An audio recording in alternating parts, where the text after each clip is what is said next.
Dubbaka B Pharm మీకు పార్టీయే ఇచ్చింది, మెదక్ ఎంపీ బీఫామ్ పార్టీయే ఇచ్చింది, ప్రజలు మిమ్మల్ని తీసుకువెళ్ళి గుండెల్లో పెట్టుకున్నారు, పార్లమెంట్కి అసెంబ్లీకి పంపించారు, నేను ఒప్పుకుంటాను.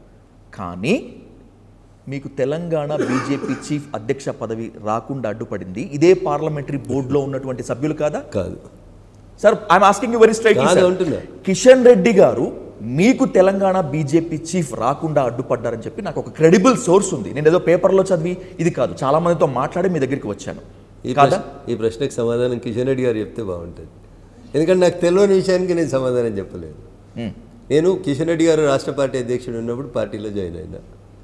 దుబ్బాక బై ఎలక్షన్ జరుగుతున్నప్పుడు సిద్దిపేటలో మా ఇంట్లో గొడవ చేసి పోలీసులు మా కుటుంబ సభ్యులను ఇబ్బంది పెట్టినప్పుడు కేంద్ర హోంశాఖ సహాయ మంత్రి హోదాలో మా ఇంటికి అప్పటికప్పుడు ఆ రాత్రి వచ్చి నాకు అండగా నిలబడ్డది కిషన్ రెడ్డి గారు. నేను కష్టాల్లో ఉన్నప్పుడు నాకు ఎన్నికలలో ఇబ్బందులు వచ్చిన ప్రతిసారి కిషన్ రెడ్డి గారు సపోర్ట్ చేసినారు.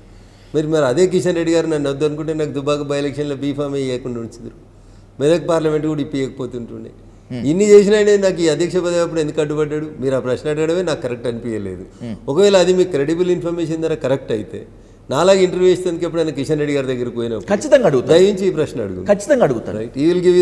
నాకున్నటువంటి క్రెడిబుల్ సోర్స్ లో ఈ అధ్యక్ష పదవికి సంబంధించి ఇంకో 2 క్వశ్చన్స్ మీ ముందు ఖచ్చితంగా పెట్టాలి సార్, ఎందుకంటే డిస్కషన్ చేయాల్సిందే. ఒకవేళ రఘునందన్ రావునికి కనుక తెలంగాణ బీజేపీ చీఫ్ పదవి ఇస్తే ఓవకమ్ చేసేస్తాడు, బుల్డోజ్ చేసేస్తాడు, తన మాటకారితనానికి ప్రజలు మంత్రముగ్ధులైపోతారు, అప్పుడు మనం కష్టము అని తెలంగాణ బీజేపీ అగ్రనేతలు అనుకున్న మాట వాస్తవమా కాదా? ఇది మీరు అంటుంది బహుశా బీజేపీని పొరపాటున విన్నట్టున్నారు. బీజేపీ బీఆర్ఎస్ వాళ్ళు అనుకుని ఉంటారు ఈ మాట, అంటే కాంగ్రెస్ వాళ్ళు అనుకుని ఉంటారు. అంటే బీజేపీలో ఎవరు పదవులు ఇవ్వాలో బీఆర్ఎస్ డిసైడ్ చేస్తుందా సార్? కాదు కాదు కాదు, నేనేమంటున్నాను, రఘునందన్కి పదవి వస్తే మమ్మల్ని బుల్డోజ్ చేస్తాడనే భయం బీఆర్ఎస్ వాళ్ళకు ఉంటుంది, కాంగ్రెస్ వాళ్ళకు ఉంటుంది. కానీ బీజేపీలోకి ఎందుకు ఉంటుంది సార్? అధికారంలోకి వస్తే నేను మనోడు అధికారంలోకి తెచ్చిండని అనుకుంటారు తప్పితే అంత దుర్మార్గంగా మా పార్టీలో ఎవరు ఆలోచించారు సార్? అయినా నాకు అంత శక్తి ఉందని కూడా నేను అనుకుంటలేను. ఏదో మీకు నా మీద అభిమానం ఉంది కాబట్టి మీరు అట్లా అంటున్నారు. మీ మీద నాకు అభిమానం ఉన్న వాటి వాస్తవమే, ఖచ్చితంగా మీ నుంచి నేను స్ఫూర్తి పొందుతాను. అలా అని చెప్పి మిమ్మల్ని వెనక్కి లాగిన వాళ్ళు, మీకు అడ్డుపడ్డటువంటి వాళ్ళని క్వశ్చన్ చేయకుండా ఎందుకుంటాం? సాధు, నేనేం చెప్తున్నానంటే నేను కర్మ సిద్ధాంతాన్ని నమ్ముతాను సాధు. Your fate is already return. నువ్వు పుట్టినావు అంటే గిట్టుతావు. ఏ రోజు పుట్టినావో నాకు తెలియదు, కానీ ఏ రోజు వస్తావో కూడా నీకు తెలియదు. ఓకేనా? చావడం అయితే కంపల్సరీ కదా, ఒకరోజు వెనక ఒకరోజు ముందు. అవునా? నేను చాలా స్పష్టంగా నమ్మేది శివుడు ఆజ్ఞ లేకపోతే చీమగారు అది. శివుడు అనుకుంటే నువ్వెంత, పక్కన ఉన్న వాళ్ళు ఎంత, ఇంకొకరు ఎంత, ఆపాలనుకుంటే ఎవరు ఆపుతారు? చిన్నప్పుడు మేము చదువుకున్న కాలేజ్ సిద్దిపేట కాలేజ్. అక్కడ ఎర్రజెండాలు గోడల మీద రాద్దరు, అరచేతిని అడ్డం పెట్టి అరుణోదయాన్ని ఆపలేరు.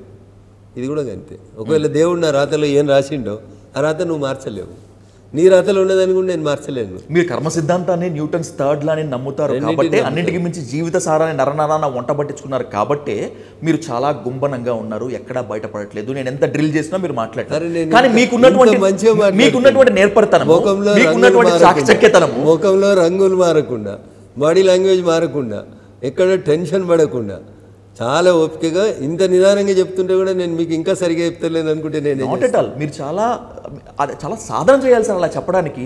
మీకు ఇంత నేర్పరితనం ఉంది కాబట్టి, మీకు ఇంత చాకచక్యం ఉంది కాబట్టి, మీ మీద మీకు కంట్రోల్ ఉంది కాబట్టి మీరు ఎక్కడ బయటపడలేదు. కానీ ఈటలు ఒక్కలే బర్స్ట్ అవుట్ అయ్యారు బండి సంజయ్ విషయంలో. ఈటల గారు కూడా బండి సంజయ్ గురించి ఏం మాట్లాడలేదు. ఈటల గురించి ఎందుకు మాట్లాడలేదు? నా కడుపులో కత్తులు పెట్టుకోవటం చేత కాదురా, నాకు హ్యాపీగా నేను ప్రేమిస్తాను, నాకు నచ్చకపోతే పక్కెళ్ళిపోతా అని చెప్పి అని అన్నారు కదా. అన్నారు. ఎవరి గురించి అన్నారు? రఘునందన్ గురించి అన్నారా? కిషన్ రెడ్డి గారి గురించి అన్నారు? కాదు. అంతకంటే ముందు లైన్ వినుండ్రు మీరు. సోషల్ మీడియాలో ఎవడు పడితే వాడు ఏది పడితే అది రాస్తున్నారు, నా కొడుకులారా మీ సంగతి నేను హైకమాండ్కి చెప్తా, పిచ్చి వేషాలు వేస్తే మర్యాద ఉండదు, నాకు మీలాగా దొంగ రాతలు రాసుడు, కడుపులో కత్తులు పెట్టుకొని కౌగలించుకోవడం రాదురా అని తిట్టిండు. బండి సంజయ్ గారు సోషల్ మీడియాలో అట్లా రాస్తారా? పొరపాటున కూడా రాయారు. కాబట్టి అది బండి సంజయ్ గారిని ఉద్దేశించి కాదు.